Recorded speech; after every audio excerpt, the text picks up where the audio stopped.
Hello dear viewers, I hope that you will be fine. So today we will discuss future tense.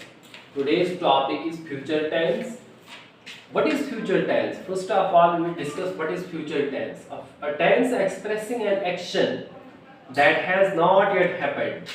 एक ऐसा tense जो express करता है, जो denote करता है किसी एक्शन को that has not yet happened, जो अभी तक हुआ नहीं होता है. ऐसा एक्शन जो हुआ नहीं होता है, जो फ्यूचर में होना होता है, उसे हम फ्यूचर टेंस कहते हैं.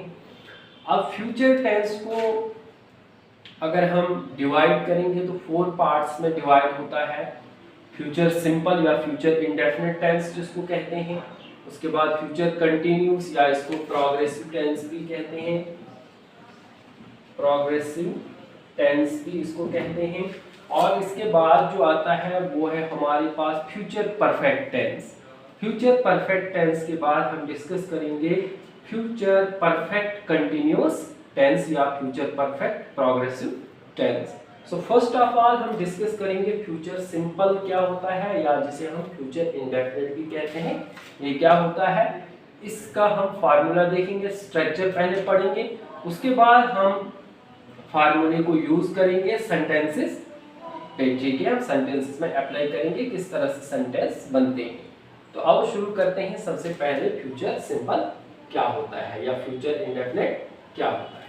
देखो फ्यूचर इंडेफिनिट में हम क्या करते हैं, फ्यूचर जितने भी टेंसेस हैं उनके आखिर में गा गे गी आता है.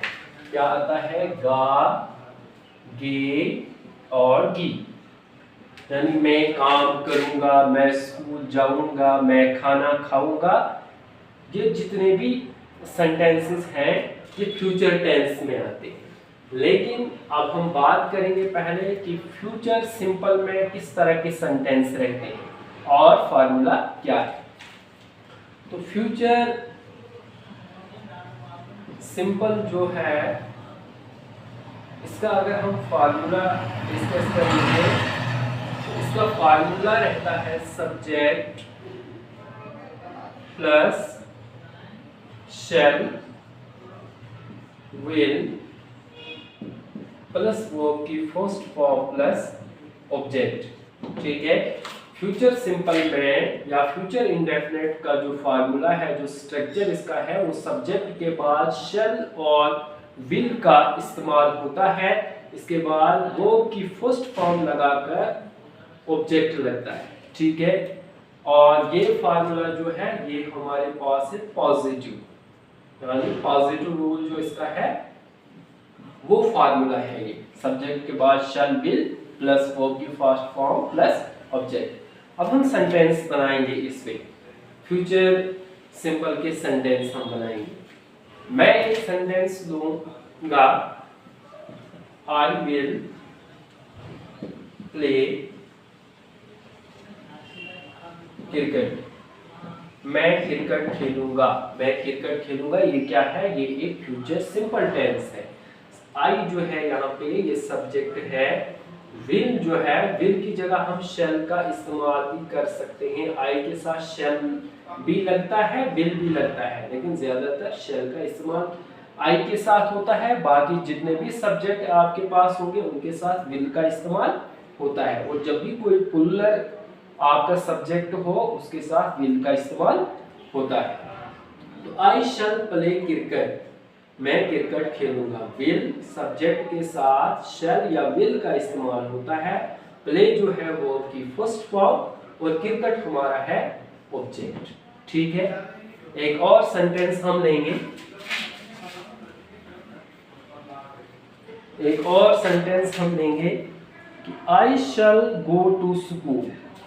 आई या वी शैल, वी विल हम लिखेंगे. ठीक है, we will go to school, we will go to school. हम स्कूल जाएंगे. वी सब्जेक्ट है, प्लूरल है, वी के साथ विल का इस्तेमाल. गो है वर्ब की फर्स्ट फॉर्म, टू इसके साथ हेल्पिंग वर्ब है, एंड स्कूल इज ऑब्जेक्ट. तो we will go to school, हम स्कूल जाएंगे. तो ये क्या है, ये पॉजिटिव सेंटेंसेस है. अगर हम नेगेटिव की बात करेंगे, अगर नेगेटिव सेंटेंस बनाना होगा तो नेगेटिव का क्या फार्मूला रहता है. तो नेगेटिव का अब हम फार्मूला यहाँ पे लिखेंगे, फिर उसको यूज भी करेंगे हम। तो फ्यूचर सिंपल का जो नेगेटिव फार्मूला है वो है subject plus shell will plus not plus verb की फर्स्ट फॉर्म प्लस ऑब्जेक्ट। ठीक है, पहले हमने पढ़ा था वी विल गो, पहले हमने पढ़ा था we will go to market. अब हम क्या करेंगे, विल के बाद या शल के बाद नॉट का इस्तेमाल होगा, तो we will not go to school, we will not go to school, हम स्कूल नहीं जाएंगे। वी क्या है, सब्जेक्ट, वी के साथ विल लगता है, शल या विल, जैसे मैंने यहाँ पे लिखा सब्जेक्ट के साथ शल या विल का इस्तेमाल होता है, तो यहाँ पे विल का इस्तेमाल है, प्लस यहाँ पे नॉट का इस्तेमाल होता है, उसके बाद वर्ब की फर्स्ट फॉर्म, और यहाँ पे क्या है, ये हेल्पिंग वर्ब है, और स्कूल क्या है हमारे पास, ऑब्जेक्ट। यानी जब भी हमने कोई भी फ्यूचर इंडेफिनिट टेंस में नेगेटिव सेंटेंस बनाना होगा, तो सब्जेक्ट के बाद जब शैल विल लगाएंगे हम, उसके साथ हमने नॉट का इस्तेमाल करना है, उसके बाद वर्ब की फर्स्ट फॉर्म प्लस ऑब्जेक्ट लगता है। अब हम बात करेंगे फ्यूचर कंटिन्यूअस टेंस के बारे में। फ्यूचर कंटिन्यूअस टेंस क्या होता है और इसका फार्मूला भी हम डिस्कस करेंगे, फिर हम उसका यूज भी सेंटेंसेस में करेंगे। तो फ्यूचर कंटिन्यूअस, फ्यूचर कंटिन्यूअस भी इसको कहते हैं और प्रोग्रेसिव भी कहते हैं इसको। इसका फार्मूला जो है, पॉजिटिव रोल जो है इसका, वो है सब्जेक्ट प्लस शैल बी या विल बी प्लस वर्ब की first form plus ING plus object.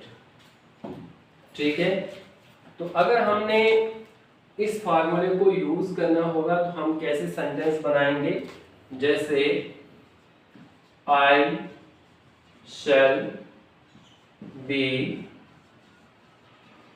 Playing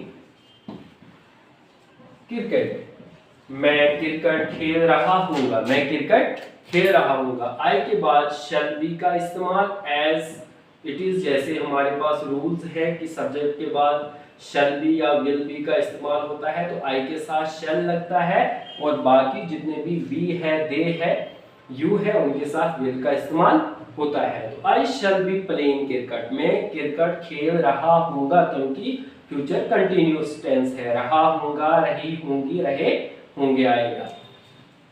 we will be eating lunch, we will be eating lunch, हम लंच खा रहे होंगे, हम दोपहर का खाना खा रहे होंगे। वी जो है ये सब्जेक्ट है, विल बी जो है ये एज इट इज रूल के मुताबिक यहाँ पे लगा, और ईटिंग जो है ये वर्ब की फर्स्ट फॉर्म है प्लस आईएनजी, और लंच क्या हमारे पास है, ऑब्जेक्ट। तो आज हमने पहले समझा कि फ्यूचर सिंपल क्या होता है, उसका पॉजिटिव रूल क्या है, नेगेटिव रूल क्या है, किस तरह से हम सेंटेंस बना सकते हैं, और फिर हमने फ्यूचर कंटिन्यूअस जिसको हम प्रोग्रेसिव भी कहते हैं, इसमें हमने इसका पॉजिटिव रूल सीखा, और कल हम इसका नेगेटिव रूल भी और इंटरोगेटिव रूल भी सीखेंगे। तो आज हम इस लेक्चर को यहीं पे एंड करते हैं। अगर आप पहली बार चैनल पर आए हैं, सब्सक्राइब जरूर करें। Thank you.